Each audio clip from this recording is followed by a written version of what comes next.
भवानी मठ sub station के पास दोंदेमाला पारथाडी गांव जाधव पेट्रोल पंप के सामने नासिक महाराष्ट्र में गुरुजी पंडित प्रदीप मिश्रा जी द्वारा श्री देव दीपावली शिव महापुराण कथा के पहले दिन की कथा मतलब 21 नवंबर की कथा आज पूर्ण हो चुकी है।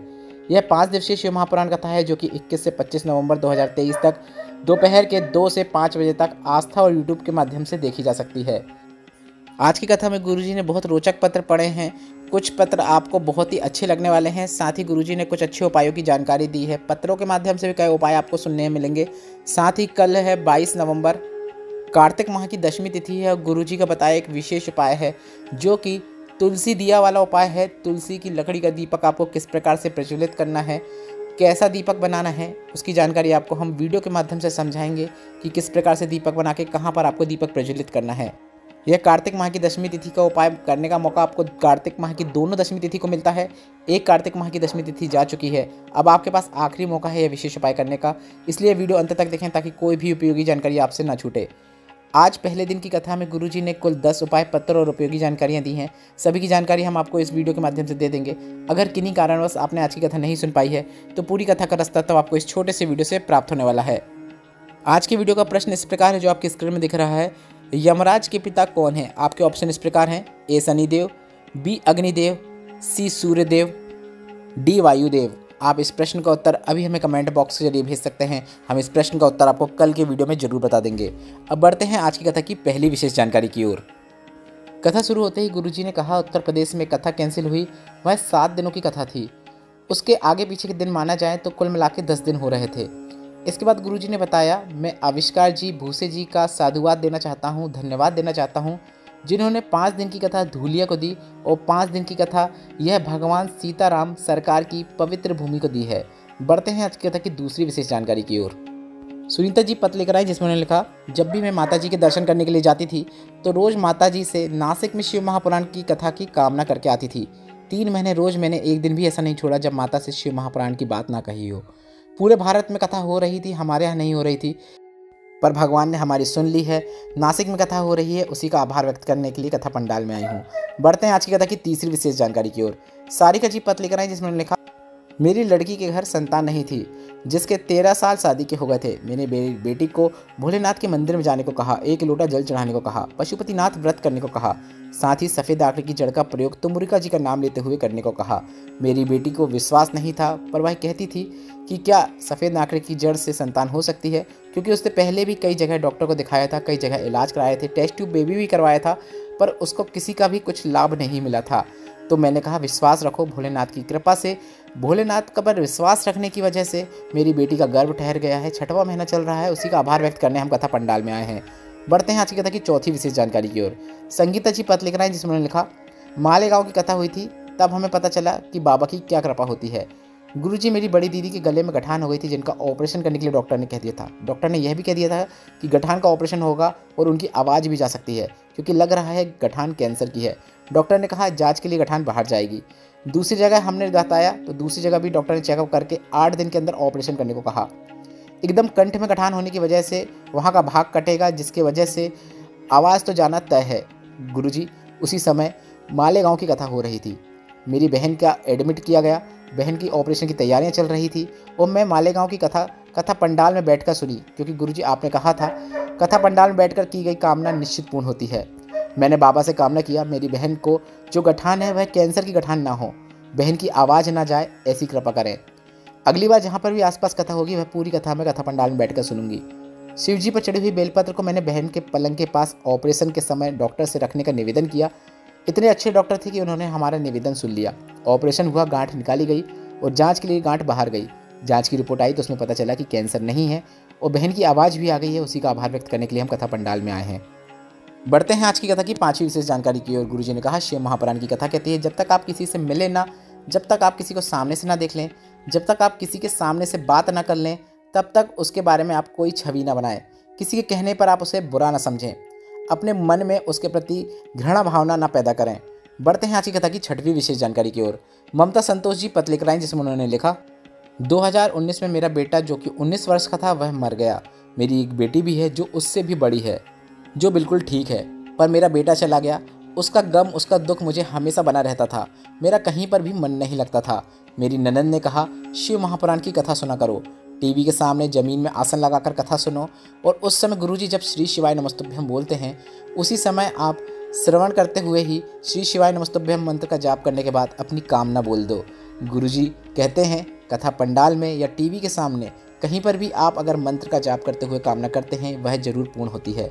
और मैंने घर पर ही कथा सुनते सुनते बाबा से निवेदन किया कि मेरा जो बेटा चला गया है वह मुझे वापस दे दो। मेरी उम्र 50 वर्ष हो गई है। मेरी ननद ने कहा कि अब आपको कैसे संतान हो सकती है, तो मैंने भी कह दिया, अगर शिव महापुराण में बल है, महादेव में बल है, तो वह मुझे जरूर संतान देगा। बाबा की कृपा से 50 वर्ष की आयु में मुझे एक नहीं 2 संतान बाबा ने दे दी है। मुझे एक पुत्र और एक पुत्री की प्राप्ति हुई है। मेरा बेटा वापस आ गया है। उसी का आभार व्यक्त करने के लिए मैं कथा पंडाल में आई हूँ। बढ़ते हैं आज की कथा की 7वीं विशेष जानकारी की ओर। गुरुजी ने कहा, जब शरीर में बुखार आता है, शरीर का ताप बढ़ता है, शरीर में कष्ट आता है, तो हमारा भोजन छूट जाता है। और जब घर में पाप बढ़ता है, व्यसन बढ़ता है, आड़ा टेढ़ा धन बढ़ता है, तो भगवान का भजन छूट जाता है। बढ़ते हैं आज की कथा की 8वीं विशेष जानकारी की ओर। गुरुजी ने कहा, किसी ने धूलिया में हमसे प्रश्न पूछा था कि लक्ष्मी नारायण जी को, ब्रह्मा ब्रह्माणी को, कुबेर को, वैभव को, सत्ता को अगर हम प्राप्त करना चाहते हैं तो ऐसी कौन सी जगह है जहाँ पर बैठकर हमें भगवान का भजन करना चाहिए और जिससे हमें धन और वैभव की भी प्राप्ति हो। इस पर गुरुजी ने कहा, शिव महापुराण की कथा कहती है, सारे तीर्थ में जाकर अगर आप स्नान नहीं कर सकते, सारे तीर्थ में जाकर अगर आप दर्शन नहीं कर सकते, 12 ज्योतिर्लिंग में जाकर अगर आप जल नहीं चढ़ा सकते, तो बेलपत्र के वृक्ष के नीचे बैठकर अगर आप पंचाक्षर मंत्र नमः शिवाय या फिर षडाक्षर मंत्र ओम नमः शिवाय या फिर श्री शिवाय नमस्तुभ्यम मंत्र का अगर आप जाप कर रहे हैं, तो सारे तीर्थ का फल तुम्हें प्राप्त हो जाता है। क्योंकि बेलपत्र का वृक्ष कोटि कोटि पुण्य का भागी बनाने वाला होता है, बहुत सुख देने वाला होता है बेलपत्र का वृक्ष। क्योंकि बेलपत्र के वृक्ष के नीचे लक्ष्मी भी हैं, ब्रह्मा भी हैं, ब्रह्माणी भी हैं, नारायण भी हैं, कुबेर भी हैं, इंद्र भी हैं, इंद्राणी भी हैं, शिव भी हैं, पार्वती भी हैं, 64 योगिनियाँ भी हैं, 33 कोटि देवी देवता भी हैं। सब बेलपत्र के वृक्ष के नीचे विराजमान होते हैं। बढ़ते हैं आज की कथा की 9वीं विशेष जानकारी की ओर। योगिता जी पत्र लिख रहे हैं, जिसमें उन्होंने लिखा, मेरा बेटा 4 वर्ष से यूपीएससी के एग्ज़ाम की तैयारी कर रहा था। उसने खूब मेहनत की, पढ़ाई में कोई कसर नहीं छोड़ी, पर उसका कहीं पर भी चयन नहीं हो पा रहा था। वह 1-2 नंबर से रह जाता था। इसके बाद 2022 में उसने एग्ज़ाम भरा, पर एग्ज़ाम भरते समय उसने कहा, मेरा इसमें सिलेक्शन हो पाना बहुत मुश्किल है। मैंने बेटे से कहा, भगवान पर विश्वास रखो और एग्ज़ाम देने से पहले बेलपत्र की बीच वाली पत्ती में शहद लगाते हुए वह एग्ज़ाम देने चले जाओ। बेटा ने ऐसा ही किया। बेटे का रिजल्ट आया, पर वह 1 नंबर से रह गया। बेटा ने कहा, देखो माँ, मेरा चयन नहीं हो पाया है।